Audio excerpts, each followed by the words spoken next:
उस पे मैं आऊंगी और उनके झूठों के बारे में दो चार बात तो मैं कह दूं। कभी कभी हमको लगता है कि हिटलर का जो मिनिस्टर गोएबल्स है वो आज बहुत दुखी होगा, क्योंकि उसको लग रहा होगा कि मेरे से बड़ा तो कोई झूठा ही नहीं था, तो ये मेरे से बड़े झूठे कहां से पैदा हो गए। कभी में उसको बहुत तकलीफ हो रही होगी गोएबल्स को। मैं दिल्ली यूनिवर्सिटी में पढ़ी, मेरा बीएससी, एमएससी, एलएलबी लगातार सारी पढ़ाई वही हुई और रेगुलर हुई। मैंने वहीं की सारी डिग्रियां ली और अमित शाह ने जो डिग्रियां दिखाई प्रधानमंत्री के, बीए एमए के, वो उसी पर्टिकुलर पीरियड की दिखाई। मैं तो हर एबीवीपी के लीडर को, आरएसएस की बैकग्राउंड वाले को, सबको जानती थी, क्योंकि मैं स्टूडेंट लीडरशिप करती थी, आईएसएस करती थी। इसको तो कभी नहीं देखा उस बीच में। मैं सबको जानती हूँ।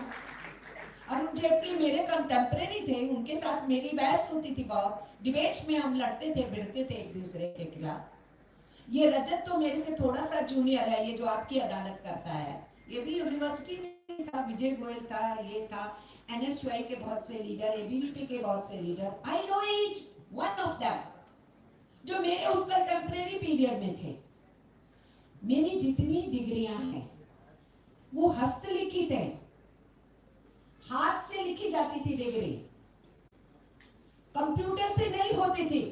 अमित शाह ने मोदी की उसी पीरियड की डिग्रियां कंप्यूटर वाली दिखाई। इतना ही नहीं, हमारा जो फॉन्ट है, फॉन्ट बोलते हैं ना उसको, कंप्यूटर के ऊपर जो लैंग्वेज होती है उसके अलग अलग फॉन्ट्स होते हैं। जिस फॉन्ट में उसकी डिग्री लिखी गई है, ये मैं आपको बताना चाहती हूँ कि जिस फॉन्ट में वो डिग्री लिखी गई है, वो फॉन्ट तब अभी हिंदुस्तान में आया तक भी नहीं था। तो अगर फ्रॉड भी करना था, कंकॉक्शन भी करनी थी, झूठ भी बोलना था, तो कम से कम पता तो कर लेते कि उस पर्टिकुलर पीरियड में डिग्रियां कैसे बनाई जाती थी। तो कुछ भी बोल देते, कुछ भी बोल दिया इन्होंने, जनरल मानिक शाह के बारे में और ब्रिगेडियर के बारे में कुछ भी झूठ बोल दिया, और 24 घंटे के अंदर इनके मुंह पे चेपी लग गई कि ये झूठ बोल रहे हो तुम। अरे अजीब बात है, गुरु नानक में और बाबा गोरखनाथ में और कबीर दास में, इन तीनों के जन्म का लगभग 100 बरस का फर्क है, 100 इयर्स का।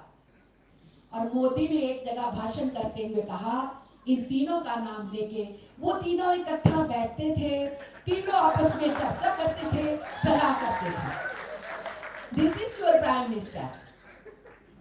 हमारे यूनियन के कुछ साथियों ने रेलवे मिनिस्ट्री में आरटीआई लगाई। क्या आरटीआई लगाई? कि वो जो पर्टिकुलर रेलवे स्टेशन है जिसके बारे में प्रधानमंत्री ने कहा कि मैं वहां चाय बेचता था, उन्होंने आरटीआई लगाई कि वो प्लेटफॉर्म कब बना, वहां गाड़ी कब रुकना शुरू हुई। तो रेलवे वालों को तो पता नहीं था कि ये प्रधानमंत्री को काबू करने के लिए सूचना के अधिकार में एप्लीकेशन आई है।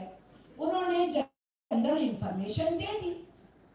तो आप तो जानते हैं कि प्रधानमंत्री कहते हैं कि मैं 49 में पैदा हुआ, ठीक है, 49 में पैदा हुए तो 7 साल की उम्र में अगर वो उस प्लेटफॉर्म पे चाय बेचते थे तो वो 1956 के आसपास होना चाहिए। पर ये जो प्लेटफॉर्म बना जिसका वो चर्चा करते हैं, जिस जगह की वो बात करते हैं, वो प्लेटफॉर्म 1973 में बना। और ये बताइए, इसका तो कोई वो जवाब देने के लिए तैयार नहीं है कि जो प्लेटफॉर्म था ही नहीं, गाड़ी वहां रुकती ही नहीं थी, तो वहां चाय किसने बेची? फिर पूछे इनसे। और तो और वो भी तो निकाल लिया किसी ने कि वो इंटरव्यू दे रहे हैं, उसको दे रहे हैं, वो जो क्रिकेटर होता था, बाद में वो कांग्रेस लीडर था, वो इंटरव्यू ले रहा है। वो कब इंटरव्यू ले रहा है?